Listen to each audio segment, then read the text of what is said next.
వాతావరణ సమతుల్యాన్ని కాపాడేందుకు ఎక్కువగా చెట్లు పెంచాల్సిన అవసరం ఉందని రాష్ట్ర పంచాయతీరాజ్ గ్రామీణాభివృద్ధి స్త్రీ శిశు సంక్షేమ శాఖ మంత్రి ధనసరి అనసూయ సీతక్ పేర్కొన్నారు.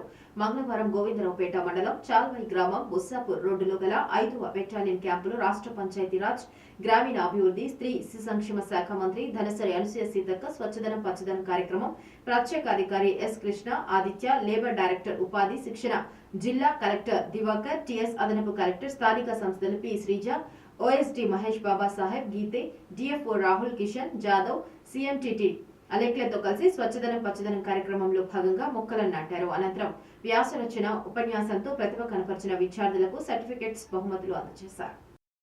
అనేక రకాల ఇన్ఫ్రాస్ట్రక్చర్ను తీసుకొచ్చి ఈ జిల్లా యొక్క అభివృద్ధిలో తన యొక్క ముద్రను వేసి మంచి అభివృద్ధి పదంలో తీసుకెళ్లి టూరిజం కావచ్చు, రోడ్ల వ్యవస్థ కావచ్చు, ఇతరత్ర ఇన్ఫ్రాస్ట్రక్చర్ కావచ్చు, ప్రతి రూపాయిని మరి పబ్లిక్ ఉపయోగపడే విధంగా ఖర్చు పెట్టి వాటి యొక్క ఫలాలు ఈరోజు ఈ జిల్లాకు ఉపయోగించే విధంగా పనిచేసినటువంటి మన కృష్ణాదిత్య గారికి, స్థానికంగా ఇప్పుడు నూతన కమాండెంట్ గారికి, మా డిఎస్పీ సిఐలు, అదేవిధంగా ఇతర అధికారులకు అందరికీ ఇక్కడ పార్టిసిపేట్ చేస్తున్నటువంటి విద్యా సోదరులకు అందరికీ కూడా అక్కడ రెడ్ డ్రెస్లో ఉన్నటువంటి వాళ్ళందరికీ, ముఖ్యంగా ఈ ప్రాంతం చాలా అద్భుతమైనటువంటి ప్రాంతం. మరి మనకు లక్నవరం కానీ, అటు రామప్ప కానీ, ఇటు సమ్మక్క సార్లమ్మ కానీ, తర్వాత పచ్చని అడవి, ఈ రాష్ట్రంలోనే పెద్ద అడవి అంటే విస్తృతంగా ఎక్కువ ఎక్స్టెన్షన్లో ఉన్నటువంటి అడవి ములుగు నియోజకవర్గమే.